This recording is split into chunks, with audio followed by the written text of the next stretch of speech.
आप सुबह से आज हमारे साथ चल रहे हैं। 20-25 किलोमीटर आप चले।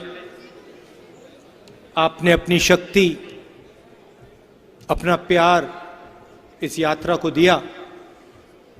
इसके लिए मैं आप सबको दिल से धन्यवाद करना चाहता हूं।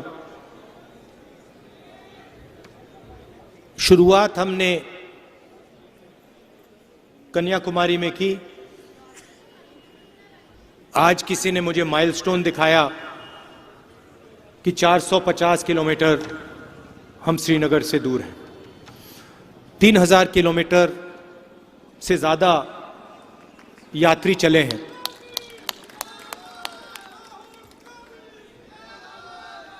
चलने के टाइम सब यात्रियों को लगा कि 3700-800 किलोमीटर चलना आसान नहीं है। मैंने भी सोचा, पहले 2-3 दिन में मैंने सोचा भाई 50 किलोमीटर हुए हैं, अब 3800 चलने हैं। अजीब सी बात हुई, 5-6 दिन बाद थकान बिल्कुल गायब हो गई। सुबह उठते थे, 15 किलोमीटर चलते थे, शाम को 10-11 और किलोमीटर चलते थे और फिर हैरान हो जाते थे क्योंकि थकान ही नहीं हो रही। सोचते थे कि ठीक है आज नहीं हुई, पहले 10-15 दिन नहीं हुई तो 1 महीने बाद होगी, 1 महीने बाद नहीं हुई, 2 महीने बाद नहीं हुई, 3 महीने बाद नहीं हुई, 4 महीने होने वाले हैं अब। और मैं अपनी बात नहीं कर रहा हूं, सब यात्रियों की बात कर रहा हूं। रास्ते में बारिश हुई, तूफान आए, गर्मी, पसीना, सब कुछ हुआ, मगर थके नहीं। इसका कारण है ये हम अपनी शक्ति का प्रयोग नहीं कर रहे हैं, हम आपकी शक्ति का प्रयोग कर रहे हैं। आपकी शक्ति हमें पीछे से धकेल रही है और इसीलिए हम सुबह जैसे फ्रेश उठते हैं वैसे ही हम रात को फ्रेश सोते हैं। क्योंकि आपका प्यार, आपकी इज्जत, आपकी मदद हमको मिल रही है। इस यात्रा में लोगों को चोट लगी,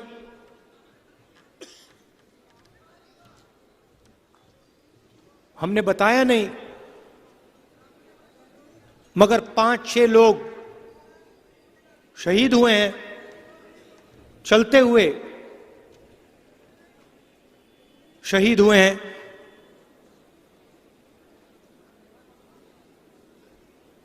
इस यात्रा का लक्ष्य क्या है? ये सब लोग और अब लाखों लोग चले हैं, हर प्रदेश में चले हैं। इसका लक्ष्य क्या है? कभी कभी कोई मुझसे आके पूछता है ये आप चल क्यों रहे हो? इसके 2-3 लक्ष्य हैं। सबसे पहला, किस देश में जो डर और नफरत फैलाई जा रही है, जो भाई को भाई से लड़ाया जा रहा है, उसके खिलाफ आवाज उठाने के लिए यह यात्रा चल रही है। मगर यात्रा में तपस्या की भी भावना है। सिर्फ मैं नहीं, लाखों लोग इस यात्रा पे चले हैं। हम मैसेज देना चाहते हैं।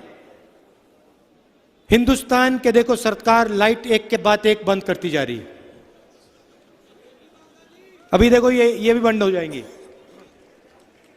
मगर देखो पहले से सुंदर हो गया ना। ये देखो, सुन ली बात। तो मेरा कहना है कि इस तपस्या का क्या मतलब है, क्यों कर रहे हैं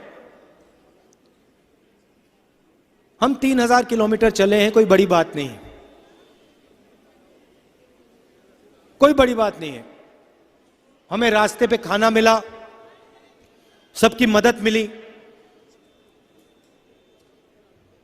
मगर हमसे ज्यादा इस देश के किसान, इस देश के मजदूर, इस देश के छोटे दुकानदार, स्मॉल और मीडियम बिजनेस चलाने वाले लोग, इस देश के युवा तपस्या करते हैं। जब एक युवा आईआईटी के एग्जाम को लेने के लिए तैयारी करता है तो वो एक प्रकार की तपस्या है। जब कोई स्टूडेंट 12वीं का एग्जाम लेता है वो तपस्या है। जब किसान अपने खेत में बीज डालता है वो तपस्या है।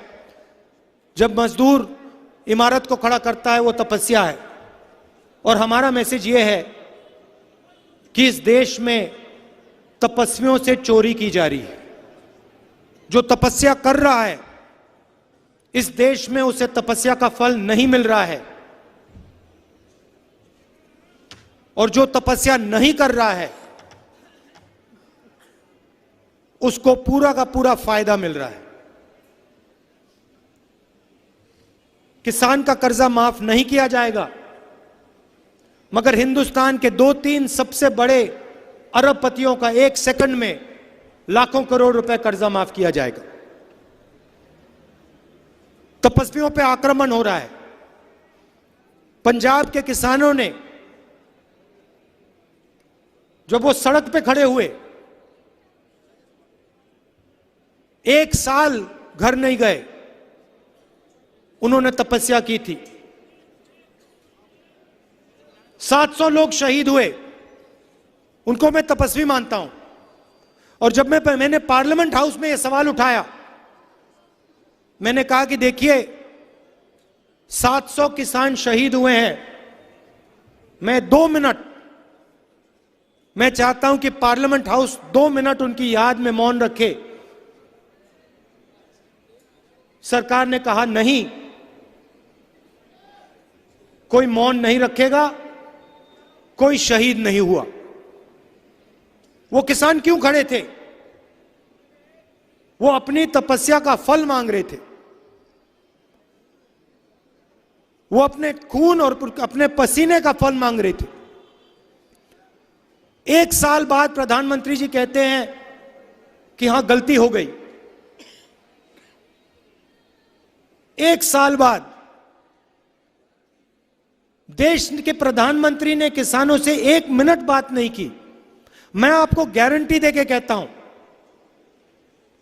अगर यूपीए की सरकार होती, मनमोहन सिंह जी प्रधानमंत्री होते, तो मनमोहन सिंह जी स्वयं जाकर किसानों से बात करते। मैं आपको गारंटी कह के बोल रहा हूं, पक्का। कांग्रेस पार्टी के नेता किसान के पास जाकर कहते, भैया क्या चाहते हो, क्या हुआ? मगर यह सरकार सुनवाई नहीं करती है। तपस्वियों पे आक्रमण, 3 काले कानून, नोटबंदी, गलत जीएसटी, जमीन अधिग्रहण बिल को रद्द करना, कोविड में जो इन्होंने किया, जो देश के सारे मजदूर पैदल चल रहे हैं, उनकी इतनी भी मदद नहीं की।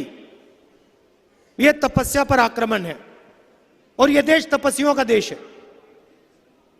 तो उस भावना की रक्षा यह यात्रा कर रही है। हम चाहते हैं कि जो इस देश में तपस्या करे, जो इस देश को अपना खून पसीना दे, उसकी रक्षा हो, और उसको अपनी तपस्या का फल, तपस्या का इनाम मिले। यह है यात्रा के पीछे सोच। बेरोजगारी बढ़ती जा रही है, महंगाई बढ़ती जा रही है। मैंने कहा शुरुआत में, मैंने कहा प्रेस के हमारे मित्र हैं, मगर जो मित्र करते हैं वो करते नहीं हैं। 24 घंटा नरेंद्र मोदी जी का चेहरा आपको टीवी पे मिलेगा। कभी आपने सुना मीडिया में, कभी आपने बेरोजगार शब्द सुना है? कभी सुना आपने कि देश में बेरोजगारी है? मीडिया ने कभी महंगाई की बात करी है? कभी नहीं। यह हिंदुस्तान की सच्चाई है। पार्लियामेंट में हम मुद्दा उठाने की कोशिश करते हैं, माइक ऑफ कर देते, कहते पार्लियामेंट में नहीं बोल सकते, अग्निवीर योजना पे नहीं बोल सकते, चाइना हिंदुस्तान के अंदर आ गया उसके बारे में नहीं बोल सकते, जीएसटी के बारे में नहीं बोल सकते, नोटबंदी के बारे में नहीं बोल सकते। इसलिए हमें रास्ता सड़क का अपनाना पड़ा। इसलिए हम कन्याकुमारी से कश्मीर चले और बहुत जबरदस्त रिस्पांस मिला, बहुत सीखने को मिला। मैं आपको बता रहा हूं, आप किसी भी यात्री से पूछो, जो हमने पिछले 3-4 महीनों में सीखा, जिंदगी भर में नहीं सीखा था पहले। जो आपने हमें समझाया, हिंदुस्तान के किसान ने, मजदूर ने, युवाओं ने जो हमें सिखाया, 3 महीने में, 4 महीने में जो आपने सिखाया, पहले हमने नहीं, सालों में नहीं सीखा। तो मैं आपका दिल से धन्यवाद करना चाहता हूं। ये जो महंगाई बढ़ती जा रही है, इससे चोट किसको लगती है? किसान को लगती है, मजदूर को लगती है। बेरोजगारी की चोट हिंदुस्तान के अरबपतियों को नहीं लगती, उनके बच्चों को नहीं लगती, हिंदुस्तान के आम नागरिक के बच्चों को लगती है। इसलिए हमने ये यात्रा शुरू की, बेरोजगारी के खिलाफ, महंगाई के खिलाफ और नफरत के खिलाफ। मैं भाषण में कहता हूं, फिर से दोहराऊंगा, नफरत के बाजार में मोहब्बत की दुकान खोलने निकले हम। और सिर्फ मैं नहीं, लाखों हिंदुस्तानी, करोड़ों हिंदुस्तानियों ने पिछले 4 महीने में नफरत के बाजार में मोहब्बत की दुकान खोली है। आप देखिए, बीजेपी जो भी कोशिश करे, जितना भी इस यात्रा की बुराई करे, कुछ फर्क नहीं पड़ता, क्योंकि जनता को मालूम है कि इस यात्रा में सच्चाई है। आपके जो गुरु हैं, उन्होंने ये रास्ता दिखाया है, ये नया रास्ता नहीं है। गुरु नानक जी ने, गुरु गोविंद सिंह जी ने, गुरु तेग बहादुर जी ने, इन सब ने नफरत के बाजार में मोहब्बत की दुकान खोली थी। हमने तो कुछ नहीं किया, हमारी तो इतनी मतलब छोटी सी दुकान है। उन्होंने पूरे बाजार को बदल दिया, पूरे बाजार में मोहब्बत फैला दी, और वही रास्ता दिखाते हैं। उन्होंने जो कहा वही इस यात्रा में हो रहा है। क्या कहा उन्होंने? हर धर्म की इज्जत करो, नफरत मत करो, हिंसा के खिलाफ खड़े हो, लोगों को जोड़ने का काम करो। यही आपके गुरुओं ने कहा था। इस यात्रा में आपको नफरत नहीं मिलेगी। इस यात्रा में कोई गिरता है तो उससे कोई ये नहीं पूछता भाई तुम्हारा धर्म क्या है, तुम्हारी जात क्या है, तुम करते क्या हो, अमीर हो या गरीब हो, ना, एकदम उठा देते हैं। किसी को चोट लगती है, सारे के सारे लोग मदद करते हैं। किसी को प्यास लगती है, सब लोग पानी पिलाते हैं। ये आपके गुरुओं ने हमें रास्ता दिखाया है। यही यात्रा करने की कोशिश कर रही है। आप यात्रा में शामिल हुए, आपने नफरत के बाजार में मोहब्बत की दुकान खोली, इसके लिए आप सबको मैं दिल से धन्यवाद करना चाहता हूं। आखिरी बात जो बाजवा जी ने कही, कांग्रेस पार्टी को एक साथ खड़ा होना है, एक साथ मिलकर आगे बढ़ना है। कांग्रेस पार्टी एक साथ चलेगी, जनता के बीच में जाएगी, जनता से गले लगेगी, उसको कोई शक्ति नहीं हरा सकती। हमारे वर्कर, मैं कहता हूं, हमारे जो वर्कर हैं, बब्बर शेर हैं, शेरनियां हैं, उनका मुकाबला कोई नहीं कर सकता है। आखिरी बात मैं पंजाब से कहना चाहता हूं, आखिरी बात मैं कहना चाहता हूं, देखिए, हिंदुस्तान का हर प्रदेश का इतिहास होता है, हर प्रदेश की हिस्ट्री होती है, हर प्रदेश की भाषा होती है, जीने का तरीका होता है। और पंजाब को पंजाब से ही चलाना जाया चाहिए। यह बात ये मैंने बहुत गहरी बात बोली है। पंजाब को दिल्ली से नहीं चलाना चाहिए, पंजाब को पंजाब से चलाना चाहिए। और मैं पंजाब के चीफ मिनिस्टर से कहना चाहता हूं, मैं पंजाब के चीफ मिनिस्टर से कहना चाहता हूं, भगवंत मान जी से कहना चाहता हूं, आप पंजाब के चीफ मिनिस्टर हो, पंजाब को पंजाब से चलाना चाहिए। दिल्ली के दबाव में, केजरीवाल जी के दबाव में भगवंत मान को नहीं आना चाहिए।